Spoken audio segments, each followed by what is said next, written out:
కావలిలో అక్రమాలు జరుగుతున్నాయని నెల్లూరు కలెక్టరేట్లోని తిక్కన ప్రాంగణంలో జరుగుతున్న గ్రీవెన్స్ లో శాసనమండలి సభ్యులు పర్వతరెడ్డి చంద్రశేఖరరెడ్డి, మాజీ శాసనసభ్యులు కిలివెట్టి సంజీవయ్య, నెల్లూరు రూరల్ ఇన్ఛార్జి ఆనం విజయ్ కుమార్ రెడ్డి, కావలి నియోజకవర్గ వైఎస్సార్ కాంగ్రెస్ పార్టీ నాయకులు, కార్యకర్తలతో కలిసి జిల్లా కలెక్టర్కు మాజీ మంత్రి, వైసీపీ జిల్లా అధ్యక్షులు కాకాని గోవర్ధన్ రెడ్డి అర్జీ సమర్పించారు. ఈ సందర్భంగా కాకాని గోవర్ధన్ రెడ్డి మాట్లాడారు. కూటమి ప్రభుత్వం ఏర్పడిన తర్వాత టీడీపీ పార్టీకి చెందిన శాసనసభ్యులు అవినీతి అక్రమాలకు పాల్పడుతున్నారని ఆరోపించారు. అవినీతి అక్రమాలను ప్రశ్నిస్తే వైఎస్సార్ కాంగ్రెస్ పార్టీ నాయకులు, కార్యకర్తలపై అక్రమ కేసులు పెడుతున్నారని మండిపడ్డారు. 10 సంవత్సరాలు వైఎస్సార్ కాంగ్రెస్ పార్టీ శాసనసభ్యునిగా కావలి ప్రజలకు సేవలందించిన రామిరెడ్డి ప్రతాప్ కుమార్ రెడ్డిపై అక్రమ కేసు బనాయించడం దారుణమన్నారు. జలదంకి మండలం అన్నవరం గ్రామంలో కావలి శాసనసభ్యుడు నిర్వహించే క్వారీలో పరిమితికి మించి అక్రమ తవ్వకాలు జరుగుతున్నాయని డ్రోన్ ద్వారా పరిశీలించడానికి వెళితే అక్రమంగా హత్యాయత్నం కేసు నమోదు చేశారన్నారు. ఎమ్మెల్యే లేని ప్రాంతంలో ఎమ్మెల్యేని చూపించడానికి డ్రోన్ ఎగరవేశారని, హత్యాయత్నం కేసు నమోదు చేయడం హాస్యాస్పదంగా ఉందన్నారు. రామిరెడ్డి ప్రతాప్ కుమార్ రెడ్డికి ఎక్కడ బెయిల్ మంజూరవుతుందోనని ఎస్సీ ఎస్టీ అట్రాసిటీ కేసు బనాయించారన్నారు. ఇంకా పలు విషయాలను ఆయన వెల్లడించారు. ఈ కార్యక్రమంలో వందలాది మంది వైసీపీ నాయకులు, కార్యకర్తలు పాల్గొన్నారు. సాక్షాత్తు మాజీ శాసనసభ్యులు 10 సంవత్సరాలు వైఎస్ఆర్ కాంగ్రెస్ పార్టీ శాసనసభ్యునిగా కావలి ప్రాంత ప్రజానీకానికి సేవ చేసినటువంటి రామిరెడ్డి ప్రతాప్ కుమార్ రెడ్డి గారి మీద అక్రమ కేసు బనాయించడం జరిగింది.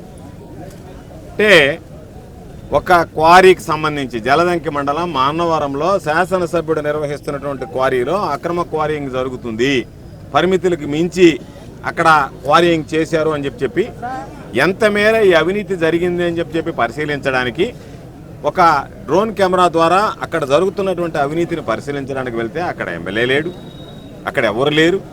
దానికి సంబంధించి అక్కడ పనిచేస్తున్నటువంటి వాచ్మెన్ మా ఎమ్మెల్యేని చంపడానికి వచ్చారు అని చెప్పడం, అంటే లేని ప్రాంతంలో ఎమ్మెల్యే లేని ప్రాంతంలో ఎమ్మెల్యేని చంపడానికి డ్రోన్ ఎగరేశారు అని చెప్పి రావడం, దాని మీద పోలీసులు ఒక అక్రమ కేసు బనాయించడం, దానిలో ఎమ్మెల్యేగా ఉన్నటువంటి గతంలో ఎమ్మెల్యేగా పనిచేసినటువంటి రామిరెడ్డి ప్రతాప్ కుమార్ రెడ్డి గారి పేరు చేర్చడం, తీరా హైకోర్టులో బెయిల్ వచ్చే సమయానికి ఆ బెయిల్ రాకుండా అడ్డుకోవడానికి ఎస్సీ ఎస్టీ అట్రాసిటీ యాడ్ చేయడం, ఇవి ఈ ప్రభుత్వంలో సాధారణంగా జరిగేటువంటి పనులు.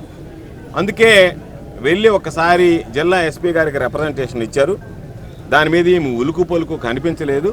ఈరోజు కావలిలో జరుగుతున్నటువంటి అవినీతి అక్రమాల గురించి మనీ స్కామ్ ఏదైతే ఉందో ఆ మనీ స్కామ్కి సంబంధించి ఈరోజు దానికి సంబంధించినటువంటి నిందితులను అరెస్ట్ చేశామో అని ప్రకటించింది పోలీసులు, వదిలేశారు. ఆ బాధితులు ఎంతమంది ఉన్నారు, వీడు తీసుకున్నటువంటి డబ్బు ఎంత, ఆ డబ్బు ఏమైంది, ఆ బాధితులకు ఏ విధంగా న్యాయం చేయాలనేటువంటిది ఏమీ లేకుండా ఎవరో ఒకరిని తీసుకొచ్చి మేము అరెస్ట్ చూపించేసాం, అయిపోయింది అరెస్ట్ అని చెప్పిన మాట్లాడారు. అందుకే కలెక్టర్ గారికి చెప్పాం, అయ్యా కేవలం అరెస్టుతో మభ్య పెడుతున్నారు, ఇది అతిపెద్ద మనీ స్కాము, దాదాపు 900 కోట్ల రూపాయలతో కూడుకున్నటువంటి మనీ స్కామ్ను మొక్కుబడిగా తూతూ మంత్రంగా దాన్ని అణిచివేయాలి, తొక్కిపెట్టాలనేటువంటి లక్ష్యంతో పనిచేశారు. కాబట్టి దానిలో ఉన్నటువంటి బాధితులు ఎంతమంది ఉన్నారో ఆ బాధితులను బెదిరిస్తున్నారు, భయపెడుతున్నారు. వాళ్ళందరూ బయటకు వచ్చి చెప్పుకునేటువంటి పరిస్థితులు లేరు. కాబట్టి ఆ మనీ స్కామ్ వెనక ఎవరున్నారు, ఆ మనీ స్కామ్ ఎందుకు శాసనసభ్యుడిగా ఉన్నటువంటి వ్యక్తి తొక్కిపెట్టేదానికి ప్రయత్నం చేస్తున్నాడు అనేటువంటి దాని మీద విచారణ జరపమన్నాం. అదేవిధంగా అన్నవరానికి సంబంధించి ఏదైతే ఈరోజు వెళ్ళి జలదంకి మండలంలో ఉన్నటువంటి ఆ క్వారీ మీద ఎంతవరకు అవినీతి జరిగింది, ఎంతవరకు అనుమతులు ఉన్నాయి, ఎంత రాయల్టీ కట్టారు అనేటువంటి దాని మీద కూడా విచారణ జరిపి నివేదిక తెప్పించండి, దాని మీద చర్యలు తీసుకోండి అని చెప్పి కోరడం జరిగింది. ఆ ఎమ్మెల్యే ఏమో తొడగొడతాడు, మీసం తిప్పుతాడు, నేను నిప్పు అంటాడు, ఉప్పు అంటాడు, రకరకాలనేటువంటి మాట మాట్లాడతాడు. సరే మేము ఆయనలో తొడదట్టి పోవాలనేటువంటి వాళ్ళని కాదు, వాళ్ళని లెక్కలో కూడా వేసుకునేటువంటి పరిస్థితి ఉండదు మాకు.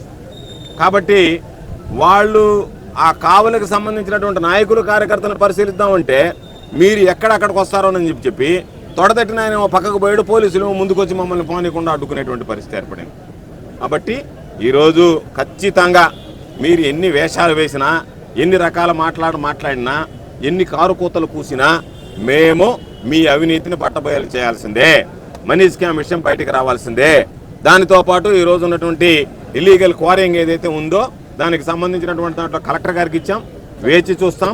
కలెక్టర్ గారు సానుకూలంగా స్పందించారు, దాని మీద విచారణ చేయిస్తానన్నాడు. కలెక్టర్ గారి మీద, వ్యవస్థ మీద మాకు నమ్మకం ఉంది.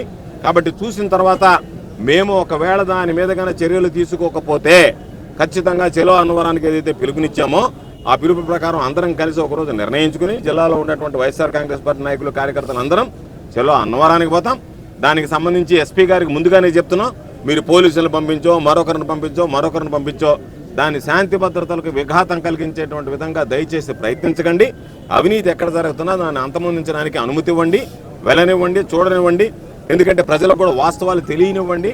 కాబట్టి దానికోసం అందరం కూడా నిర్ణయించుకొని స్థానికంగా ఉండేటువంటి ఈరోజు అనేక మంది అక్కడ కావలి నియోజకవర్గానికి సంబంధించినటువంటి నాయకులు, కార్యకర్తలు అందరూ కూడా తరలి రావడం జరిగింది. వాళ్ళందరి ఆధ్వర్యంలో ఈరోజు మేము కూడా వెళ్ళి జిల్లా కలెక్టర్ గారికి వినతి పత్రం ఇచ్చాం.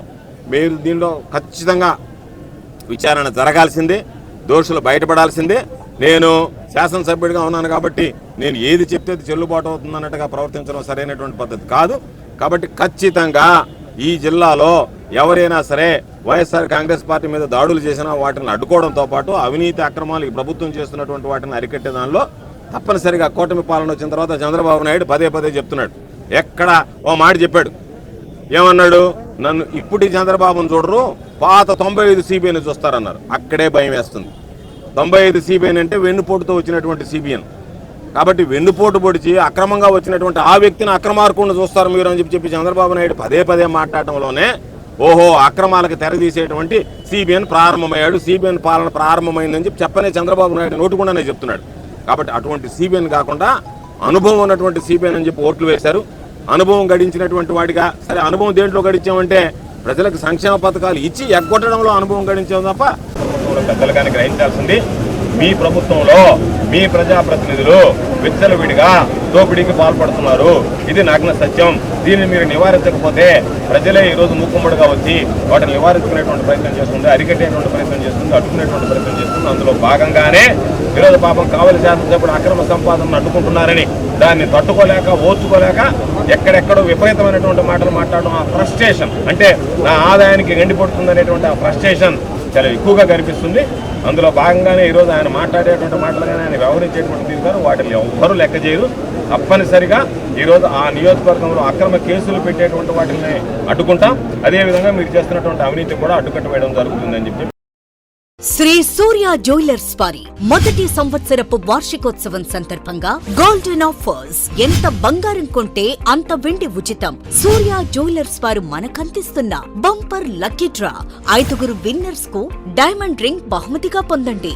మరో 5 మంది లక్కీ డ్రా విజేతలకు 2 లక్షల వరకు no making no wastage gift card పొందండి. సంవత్సరంలో మీరు ఎప్పుడైనా ఉపయోగించుకోండి. సిల్వర్ జ్యువెలరీ కొనుగోలు చేయండి. ప్రతి ₹1,00,000కు 50,000 రూపాయల విలువైన సిల్వర్ జ్యువెలరీని ఉచితంగా పొందండి. ఈ ఆఫర్ కేవలం జూలై 18 నుండి ఆగస్టు 30 వరకు. Shri Surya jewellers, king court avenue, Magunta layout, Nellore.